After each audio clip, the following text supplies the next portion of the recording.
Le virus est très très très dangereux, hein. Vous avez vu ça? C'est notre vie aujourd'hui. C'est triste, hein, de constater ça. Que depuis que ça a commencé, c'est comme si les gens s'étaient bouchés les oreilles, bâillonné la bouche,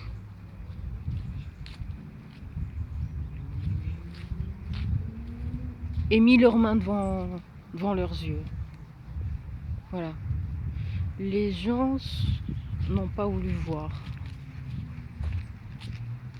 n'ont pas voulu entendre et n'ont pas voulu parler. Et on vous parle de liberté d'expression partout.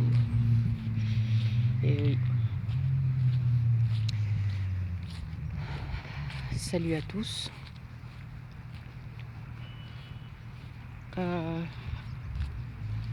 Et oui, maintenant, les médias prêchent la bonne parole.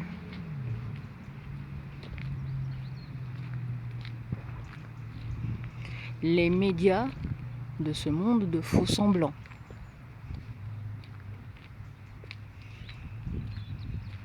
sont devenus les messagers qui prêchent la bonne parole. La liberté d'expression. Et oui, un professeur d'histoire-géographie, soi-disant, ça c'est l'histoire, hein. Moi j'avais vu la vidéo avant que l'on soit arrivé là. Du type qui avait son masque et qui racontait son histoire. C'est l'histoire d'aujourd'hui, hein. Les gens ils vont dans les médias pour prévenir les autres de ce qui se passe dans les cours. Voilà. Et à partir de là, l'histoire, c'est bien sûr, c'est toujours en rapport avec Charlie Hebdo. On se demande. Là, je viens d'entendre que ce qui s'est passé devant les anciens locaux de Charlie Hebdo, il y a 2-3 semaines, avec le gars au hachoir qui a blessé des gens en pensant que c'était Charlie Hebdo. Quelle histoire! Au même moment que le procès Charlie Hebdo. C'est vu! C'est un truc pointu qui fait triangle. Ouh, les Illuminati sont partout. Et les poules d'eau viennent crier devant. Regardez, regardez, regardez. Je plaisante. Et donc, cette histoire, c'est que on peut pas. Si, je crois qu'on peut descendre par là, mais j'espère qu'il n'y a pas de gens qui habitent là. Je crois pas ici. Alors, je vais faire attention parce que ça glisse. C'est un petit peu humide en ce moment.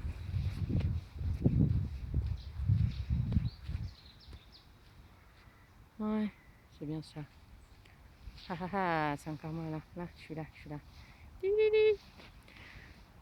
On le voit mieux, hein. Et donc, je viens d'apprendre qu'en fait, les 2 journalistes qui ont été attaqués, c'était les journalistes d'Élise Lucet. Voilà, celle qui a fait les documentaires sur les Panama Papers, sur la pédophilie, sur quoi d'autre, l'évasion fiscale, et puis je sais plus quoi d'autre. En tout cas, elle en a fait. Qui était intéressant, hein, qui semblait aller à l'encontre du mainstream. Mais bon, aujourd'hui, elle a changé de bord, vu qu'elle a fait un documentaire anti-masque contre les gens qui sont contre l'obligation du masque, c'est-à-dire le musellement de la population. Et voilà, donc cette histoire a commencé bien avant, parce que le récit, il faut toujours qu'il commence bien avant pour préparer les esprits. C'est toujours comme ça que ça commence. Et voilà que le gars, bon, il paraît que ça fait plusieurs années qu'il fait déjà ça, le prof d'histoire. Hein. Mais en tout cas, l'autre ne savait pas qu'il parlait de ça. Et cette histoire, le gars raconte juste que le prof, la fille, ce qu'elle a compris, bah, c'est normal, c'est des enfants. Qu'est-ce que vous voulez que les enfants comprennent? Que le prof avait montré le prophète nu dans la vidéo et qu'il était choqué qu'un prof fasse ça. Et donc après, il y a eu des explications avec les parents, comme quoi c'était pour expliquer ce que c'était que la liberté d'expression. Et aujourd'hui, après l'affaire, dont on ne sait rien, parce que l'affaire elle est floue, bizarre, un gamin de 18 ans, on ne sait pas de quelle corpulence il est, s'il est énorme, s'il a une formation militaire. Il arrive à décapiter quelqu'un sur une photo que certains ont jugée d'un peu bizarroïde. Il arrive à vous savez ce que c'est décapiter quelqu'un? C'est lui enlever la tête du corps. C'est avec un couteau. On dirait que c'est un couteau. Je crois que celui qui avait une hache aurait, ou un choix, il aurait un peu... Mais très bien fait sur les photos. Parce que pour arriver à faire un geste comme ça, il faut un sang-froid, mais un sang-froid d'assassin, de meurtrier, entraîné pour ça, qui a fait ça toute sa vie. Et là, on essaie de nous faire croire que c'est un gamin de 18 ans qui a attendu un prof après l'école, qui l'a attrapé, qui l'a zigouillé, qui a pris une photo, qui l'a mis sur... Et on l'a. Et avec ça, bien sûr, les médias en cœur, la liberté d'expression, et les réseaux sociaux, et la liberté d'expression. Je crois que j'ai jamais vu autant d'idiots autour de nous, autour de moi, qui parlent de ça, qui... Je suis machin, je suis truc, je suis... Non mais non, vous êtes muselés, vous êtes juste des esclaves, c'est tout. Vous êtes des lâches. Je suis désolée de vous le dire, vous êtes tous devenus des zombies, des gens hypnotisés, des gens qui ont peur de sortir, des gens qui ont peur. Il s'est passé que le couvre-feu a été décrété dans certaines régions, dans certaines villes, plutôt. Et il y a eu une petite manifestation de quelques personnes, c'était même pas. C'était que des gens qui étaient contre le couvre-feu pour aller boire un verre et tout. Mais ils y sont allés comment? Ils étaient masqués. Et dès qu'il y a eu le couvre-feu, ils se sont tous tirés. Alors c'est ça. Ils voulaient soi-disant tester le coup de l'Argentine. L'Argentine qui le maire d'une ville a essayé de fermer tous les bars, tous les cafés, tous, à partir d'une certaine heure. Ils sont tous descendus dans la rue, tous, pour clamer leur liberté d'entreprendre et de gagner leur vie. Et le maire, il a dû faire volte-face. Il a fait machine arrière. Alors en France, il y a eu une petite marche dans un coin, et dès que l'heure était arrivée, non mais je vous jure, je vous mettrai cette vidéo. Vous n'avez même pas besoin de la visionner jusqu'au bout. Hein. Regardez un peu et allez vers la fin. Celui qui filme, il a la trouille, oui, ça devient difficile, là, il y a les flics, ça y est, c'est à 1 minute du couvre-feu, et plus rien. Voilà, il est parti. C'est ça le combat en France. C'est ça le combat en France où il y a un truc bizarroïde qui s'est produit aussi, c'est c'est que... attendez. Mais ça, j'avais pas eu cette info du tout. Que juste après le confinement,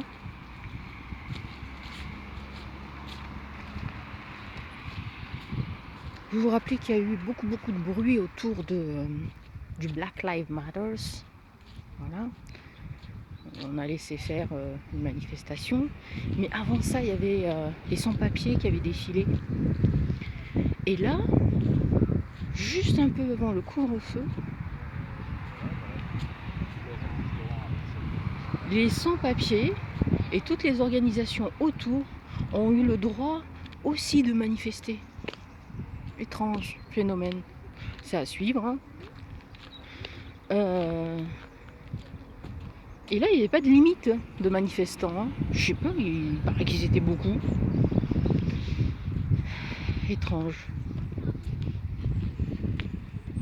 Évidemment, ils étaient tous masqués. Je comprends pas.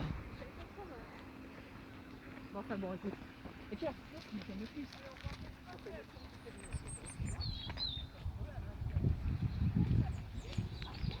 voilà. Et là, on nous bassine avec la liberté d'expression.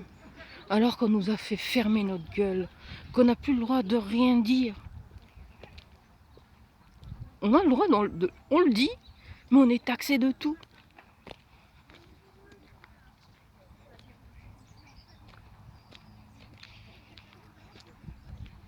J'ai même eu quelqu'un qui m'a sorti en commentaire que oui, de toute façon, pour la religion, on s'en fout, on a le droit de blasphémer comme on veut, mais si c'est les lois de la République, on peut pas. Voilà. Il faut respecter les lois parce qu'on vit là, parce que c'est la France. Alors sa religion, je l'ai bien dit, c'est la République. Et j'ai pas le droit de blasphémer contre la République. Oui, mais la République, bah si, c'est ta religion. On n'a pas le droit. Elle est où la liberté d'expression? Non mais c'est un délire total. Je comprends pourquoi les gens ne bougent pas. Voilà ce qu'ils sont devenus. Des t-shirts roses ou des gilets jaunes. Des campagnes publicitaires mouvantes, des produits. C'est plus des êtres humains libres, avec une conscience et une réflexion.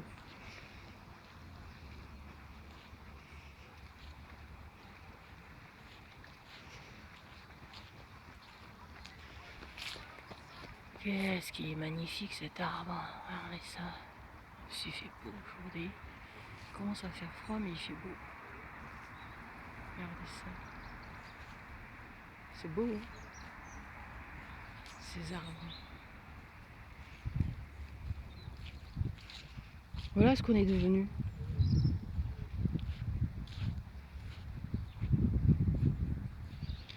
Et l'ubérisation, elle va fonctionner. Hein. Et bien, bien. Ah, je sais pas si vous avez vu ça. Je vais pas beaucoup parler de ça parce que l'ubérisation, on en parlera une autre fois, mais comme bon, on peut pas trop aller dans les magasins pour acheter tout ce qu'on veut et sans masque, j'avais besoin d'un câble, donc ça m'a fait chier, mais je l'ai quand même commandé sur internet.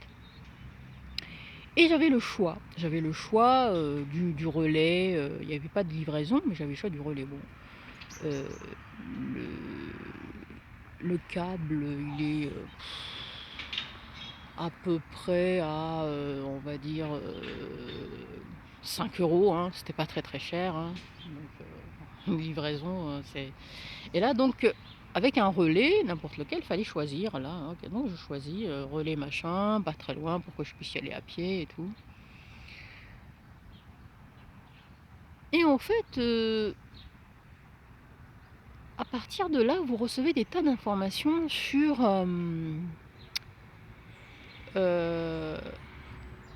comment devenir un garde-colis, un relais colis. Et que chaque individu, avec une adresse, peut devenir un garde-colis pour ses voisins. un relais colis. Et pour cette action, pour ce travail rémunéré, vous obtenez 1 € par colis.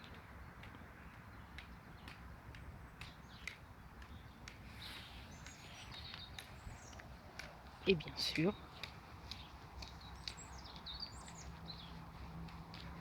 ils vous promettent un revenu qui peut aller jusqu'à 500 € par mois.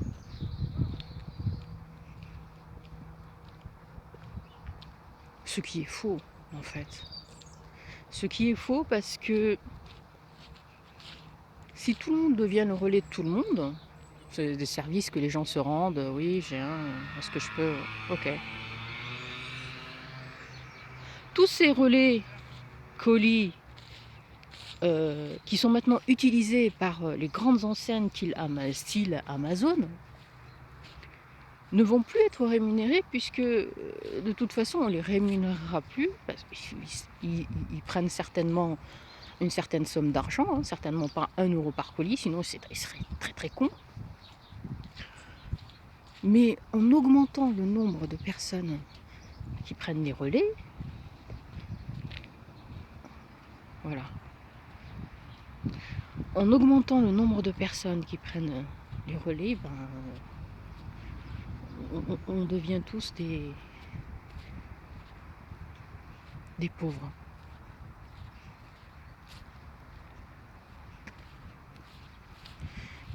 Des esclaves d'un système qui ubérise tout, qui détruisent tout et qui s'accaparent surtout tout. Et c'est ce qui se passe aujourd'hui, c'est un hold-up. On en a déjà parlé, j'en ai déjà parlé, c'est un hold-up.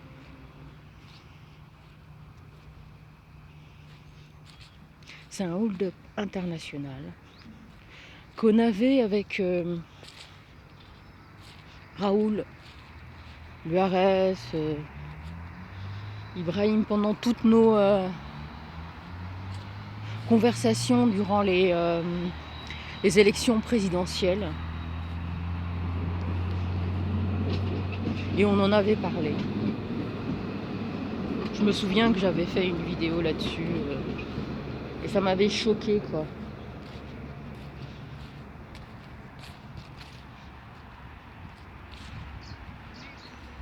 Et voilà ce qui se passe. Bon, je crois que j'ai assez parlé. Voilà. Et puis, à une prochaine.